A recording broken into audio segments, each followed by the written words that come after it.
So, ito na nga yung last Friday ko sa Qatar, guys. At ito na nga, pinray over nila ako para maging maayos ang biyahe natin. At syempre si ate, tinulungan ako mag-impake ng aking mga gamit. So, papunta na akong airport ngayon. And so excited! So, see you Philippines very, very soon. Ayan. Alright guys, so tanaw ko na yung airport. Ito na guys. Malapit na ako sa entrance. Ayan. Anyway guys, natid ako ng kasamahan ko sa trabaho. Nandun siya guys, bababa na ako dito. And nakapasok na nga ako dito sa loob ng airport. Guys, look at that. Ayan. Wala masyadong tao sa airport.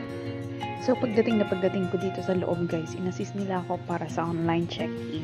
At ayan nga, guys. After ko mag-online check-in, ayan, nagparap muna ako sa aking luggage. So, pumunta muna ako doon sa kabila. So, ito yung mga machines nila, guys, for online check-in. So, iwas mahabang pila.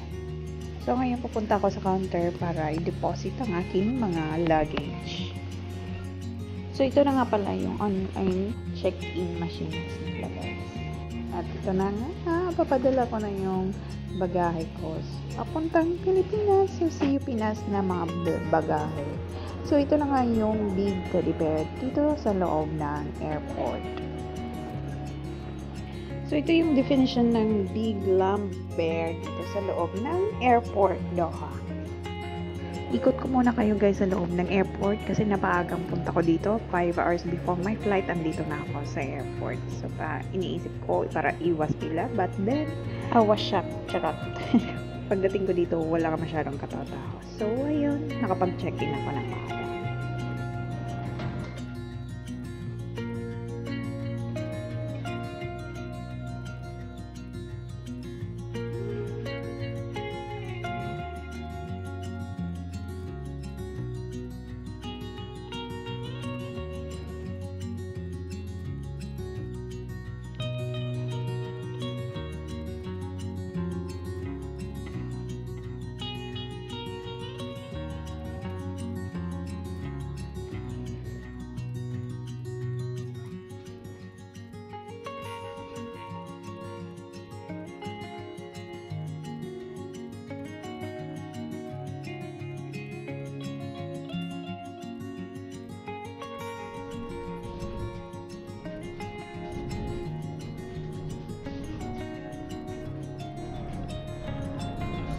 So, ito yung pabaon ni ate sa akin para iwas gutom daw ko guys. Pero hindi ko makain kasi nga Ramadan pa that time.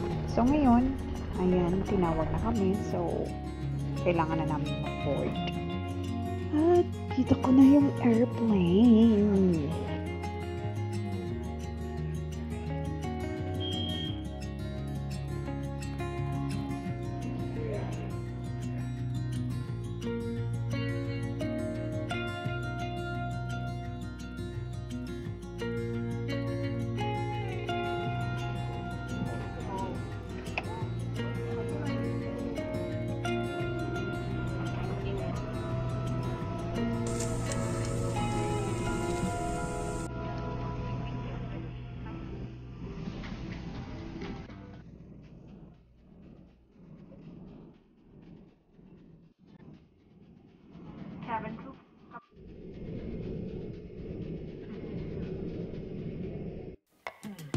Finally, nasa Pilipinas na ako. And ito na nga guys, na-check na nila yung documents ko sa e-travel, sa immigration, lahat. Mabilis.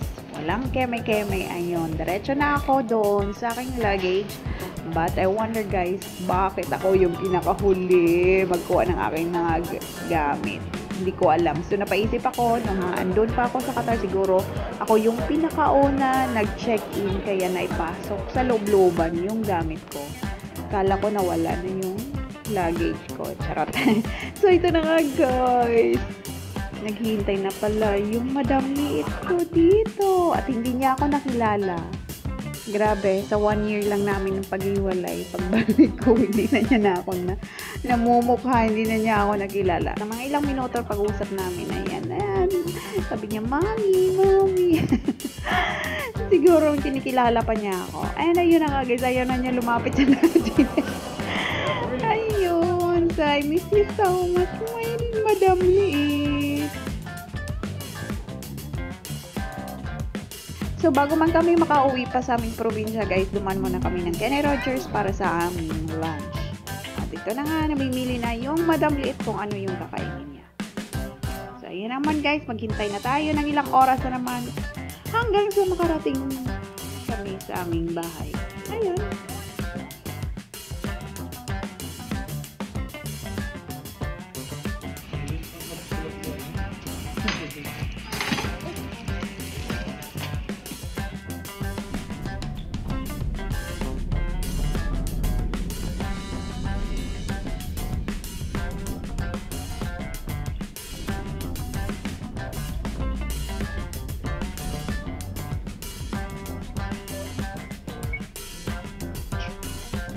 At ayun na nga guys, after 5 hours, andito na kami sa bahay. Kinabukasan guys, ito na yung unang araw pasimula ng pagdating ko dito sa Pilipinas. So ayun, punta kami ng doktor, pero bago yan, binigay mo na ni Madam Liit yung pasalubong na kanyang gano'n. So nagpa-check up kami ngayon kay Madam Liit kasi nga masama yung pakiramdam. May ubo at sipon. So ngayon, check na siya ng doktor niya at syempre hindi niya nakalimutan yung pasalubong sa kanyang doktor. So bago lang kami uuwi guys, daan lang muna kami palengke. Bili kami ng prutas for Madam Liit at gulay para sa aming pangulam.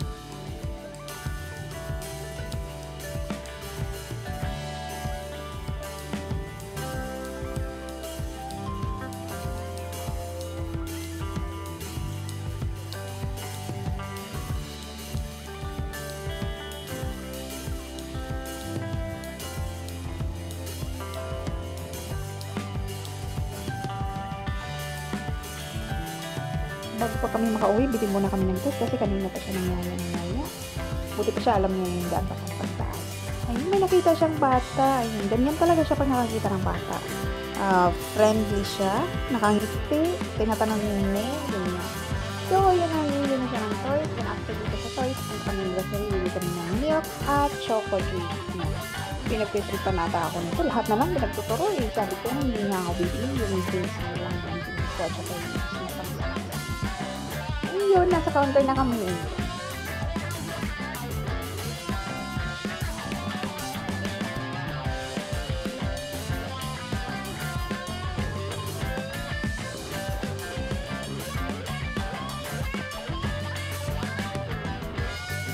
At ito na nga po, uwi na kami. Ayan, nakasakay na kami ng jeep. Then, when we got home, ayan, gusto daw niya kumain ng egg. So, ayan, nilutuin ko siya ng egg at may guyabanos shake.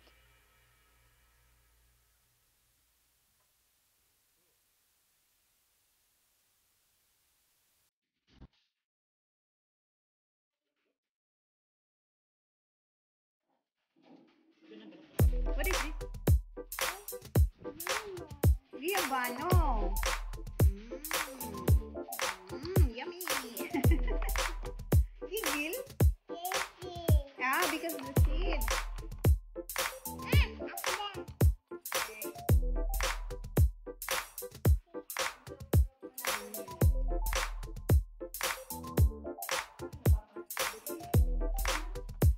Then, sa evening time, syempre, yan, lesson time na. Pero para ganado siya, bigyan natin siya ng surprise.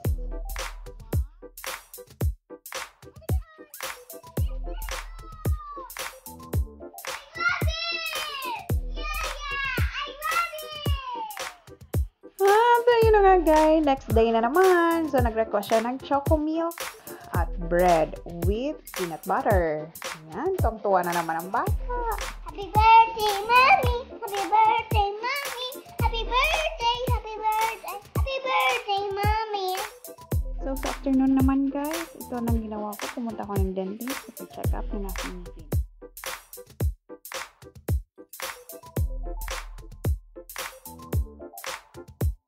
So, yan na guys. Another day na naman. Ayun. Palengke time kasi nga may kainan sa bahay. At ito, para may ulam tayo, bili tayo nito. Siyempre, may mga gulay din. Ayun, at isda.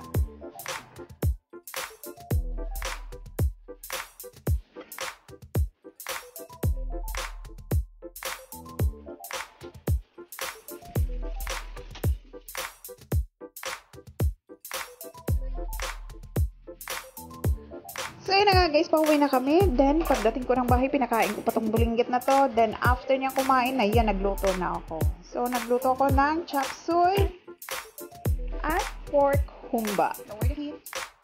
Oh!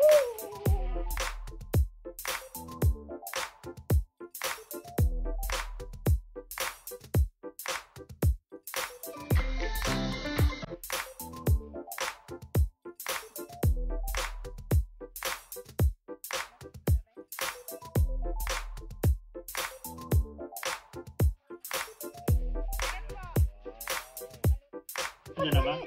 Manang kanina. Wow. Pabata lahat.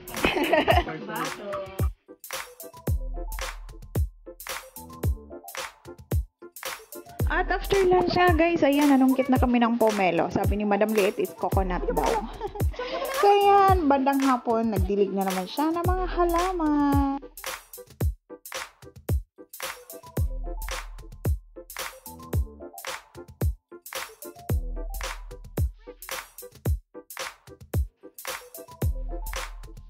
So, yun na nga guys, tapos na ang holiday. So, ipasok ka na. Ayan, hatid sundo muna tayo sa ating estudyante.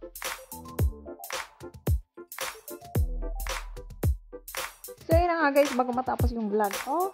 So, ito na yung mga remaining days na kasama ko si Madam Liit sa aming mga lakad. So, andito kami ngayon sa San Fernando. May nasikaso kami ngayon na documents.